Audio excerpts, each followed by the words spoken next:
दोस्तों आज की इस वीडियो में हम डिस्कस करेंगे गेम्स एट ट्वाइलाइट की समरी को। इस स्टोरी को लिखा है अनीता देसाई ने। दोस्तों ट्वाइलाइट का मतलब होता है सांझ, यानी कि सूरज डूबने के बाद रात होने से पहले का जो समय होता है उसे हम ट्वाइलाइट कहते हैं। तो आइए दोस्तों अब हम इसकी समरी को डिस्कस करते हैं। दोस्तों इस कहानी की शुरुआत होती है एक समर आफ्टरनून से, यानी कि गर्मी की दोपहर से। एक घर के कुछ बच्चे होते हैं जिनका नाम था मीरा, रघु, मनु, रवि।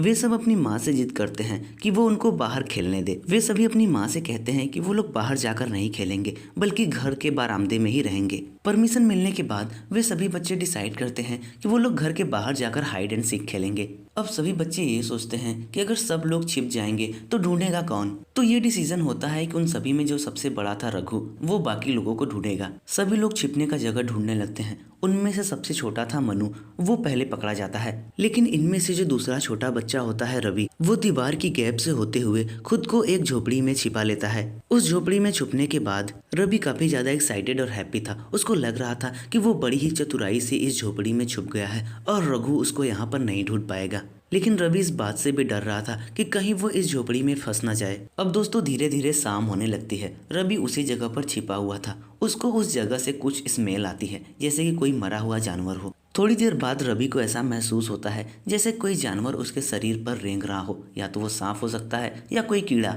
रघु धीरे धीरे बाकी सभी बच्चों को खोज लेता है। वो रवि को भी ढूंढने के लिए उस दीवार के पास आता है। वो एक छड़ी से पीटता हुआ उस गैप को चेक करता है, लेकिन रवि बड़ी ही सावधानी से वहां पर छिपा हुआ होता है ताकि रघु उसको पकड़ ना पाए। रवि को उसके गर्दन पर कुछ गुदगुदी सा महसूस होता है। वो हाथ लगाकर उस चीज को मसल देना चाहता है, लेकिन वो डर जाता है। उसको ऐसा लगता है कि कहीं वो मकड़ी तो नहीं है। रवि काफी देर से उस जगह पर छिपा हुआ था और शाम भी हो रही थी। उसके पैर थक चुके थे। वो बैठने के लिए सोचता है, इधर उधर देखता है तो एक पुरानी सी चेयर उसको मिलती है। वो उसी पर थोड़ी देर के लिए बैठ जाता है। रवि वहीं पर बैठे बैठे सोचता है कि अगर रघु उसको पकड़ लेता है तो वो दोबारा से अपने सिबलिंग्स और कजन्स के साथ खेलने लगेगा। लेकिन वो इस बात से भी एक्साइटेड था कि अगर रघु उसको नहीं ढूंढ पाएगा तो वो विनर साबित होगा। रवि रघु से छोटा था, उसको इस बात की भी खुशी होगी कि रघु बड़ा होते हुए भी रवि को नहीं खोज पाता।